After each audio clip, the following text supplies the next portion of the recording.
নারী বিষয়ক সংস্কার কমিশন তাদের প্রতিবেদন জমা দিয়েছে প্রধান উপদেষ্টার কাছে। প্রধান উপদেষ্টা এই প্রতিবেদনটিকে ওয়েলকাম জানিয়েছেন এবং এই সংস্কার কমিশনে যারা যারা ছিলেন তারা এখানে আজকে আছেন, তারা এই বিষয়ে আমাদেরকে জানাবেন। আমি এই মাইকটি হ্যান্ড ওভার করছি সেই নাম্বার কাছে। ধন্যবাদ আপনাদের সবাইকে, স্বাগতম। আপনারা এসেছেন সবাই, সেই জন্য কৃতজ্ঞ আমরা। আমরা এই কিছুক্ষণ আগেই প্রধান উপদেষ্টার কাছে আমাদের রিপোর্ট জমা দিয়ে এসেছি, আমাদের প্রতিবেদন জমা দিয়ে এসেছি এবং প্রতিবেদনের কতগুলো সব প্রতিবেদনটা আপনাদেরকে দেখাই। এই যে 10 জন প্রচুর পরিশ্রম করেছি গত 4 মাস। ডিসেম্বরের প্রথমে শুরু করেছি, যদিও গ্যাজেট হয়েছিল 18ই নভেম্বর, আমরা সাথে সাথে শুরু করতে পারিনি, ডিসেম্বরের প্রথম দিকে করেছি। তো বলতে গেলে 4 মাসের কিছু বেশি সময় আমরা নিয়েছি, প্রচুর পরিশ্রম করেছি। আমরা ফর্মাল মিটিংই করেছি 43 বার এবং সেই সাথে আমরা বিভিন্ন জায়গায় এবং বিভিন্ন পেশার নারীদের সাথে পরামর্শ সভা করেছি, সেটাও বোধহয় 39টা। এবং ঢাকার বাইরে আমরা পরামর্শ সভা করেছি, যেগুলো ঢাকা, চট্টগ্রাম, রাঙ্গামাটি, খুলনা, শ্রীমঙ্গল, রংপুর এবং ময়মনসিংহে। আমাদের যদি আরও সময় থাকতো আমরা নিশ্চয়ই আরও কয়েকটা জায়গায় করতে পারতাম, কিন্তু আমাদের সময়ের চাপ ছিল। আপনারা জানেন প্রথমে আমাদেরকে 90 দিন দেয়া হয়েছিল, পরে অবশ্য সেটা বাড়ানো হয়েছে, কিন্তু ওই 90 দিনের চাপে পড়ে আমরা আর বাইরের পরামর্শ সভা বেশি প্ল্যান করতে পারিনি। তো বিশেষভাবে আমরা যে আমরা উৎসর্গ করেছি আমাদের এই প্রতিবেদন যে নারী আন্দোলনের যোদ্ধাদেরকে, এবং এই যোদ্ধাদের মধ্যে বেশি করে আমরা যাদের কথা মনে করেছি তারা হলো জুলাই অভ্যুত্থানের যোদ্ধারা। সেখানে নারী পুরুষ সবার কথা মনে করেছি। আমাদের প্রথম বৈঠক আমরা শুরু করেছি তাদের জন্য দাঁড়িয়ে 1 মিনিট নীরবতা পালন করে। সেটা ছিল যে সর্বক্ষেত্রে সর্বস্তরে নারীর প্রতি বৈষম্য বিলুপ্তি চাই এবং নারী পুরুষের সমতা অর্জনের লক্ষ্যে কি কি পদক্ষেপ নেওয়া যায় সেগুলোকে চিহ্নিত করা। এটাই আমাদের মোটামুটি প্রতিবেদনের মূল বিষয়বস্তু।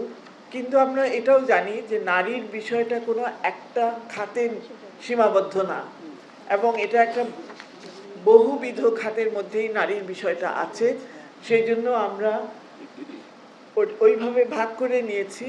এখানে আমাদের 15টা বিষয় নিয়ে 15টা খাতে নারীর অবস্থা কি, অবস্থান কি এবং কোথায় ঘাটতি আছে নীতিতে, কর্মসূচিতে, পরিকল্পনায় বা প্রতিষ্ঠানে, সেগুলো দেখার চেষ্টা করেছি। বিশেষ করে যদি সত্যিকারের সংস্কার আনতে হয় এবং মৌলিক সংস্কার আনতে হয় এবং যেগুলি নাকি টেকসই সংস্কার হবে, সেগুলো যদি আনতে হয় তাহলে কি করতে হবে। এছাড়া সুপারিশগুলো আমরা সাজিয়েছি 3টা ভাগে। একটা হলো যেগুলো আমরা মনে করি এই অন্তর্বর্তীকালীন সরকারই করতে পারবে। এই অন্তর্বর্তীকালীন সরকার একটা ঐতিহাসিক প্রেক্ষাপটে আছে এবং তাদের অনেক সুযোগ আছে অনেক কিছু করার, যেটা নাকি রাজনৈতিক সরকারগুলো করতে পারে না নানান কারণে, রাজনৈতিক বিভিন্ন স্বার্থের কারণে তারা করতে পারে না। এই সরকারের কোনো স্বার্থ নাই, সেই জন্য এই সরকার অনেকগুলো জিনিস করতে পারবে। আমাদের বিশ্বাস যে আমাদের যে আমরা প্রতিবেদনটা জমা দিয়েছি সেখানে 433টা না নেহা 433টা সুপারিশ আছে সব মিলে বিভিন্ন খাতে। তো আমরা মনে করি 433টার মধ্যে যদি 200টাও হয় তাহলেও কিন্তু আমরা অনেকটা এগিয়ে যাব। সুপারিশগুলিও প্রস্তাবগুলিও আমরা 3টা ভাগে করেছি। একটা হলো যেগুলো আমরা মনে করি এই সরকার অন্তর্বর্তীকালীন সরকারের সময় করা সম্ভব, অর্জন করা সম্ভব বা অন্তত শুরু করা সম্ভব, সিদ্ধান্তটা নেওয়া সম্ভব, নির্দেশটা দেওয়া সম্ভব।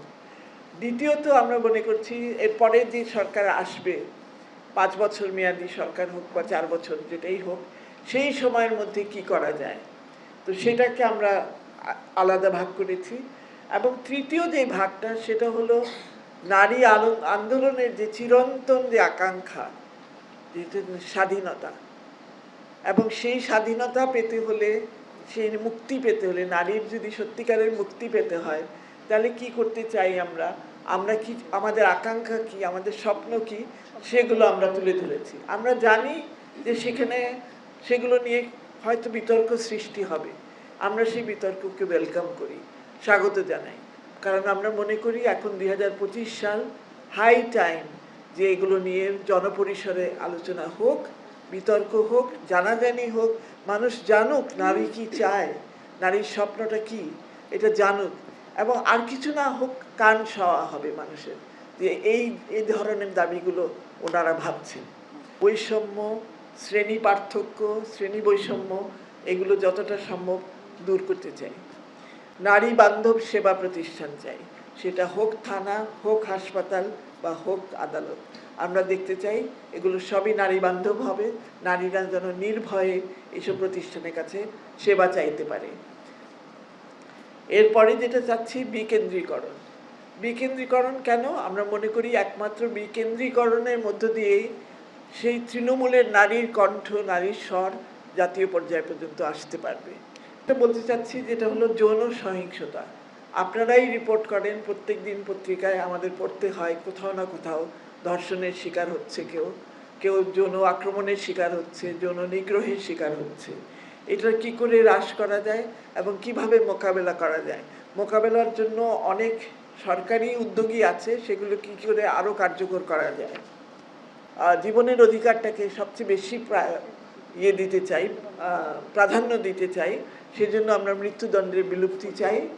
আন্তর্জাতিক শ্রম সংস্থার যে সনদ 190 এবং 189, এই দুটার আমরা গ্র্যাটিফিকেশন দেখতে চাই।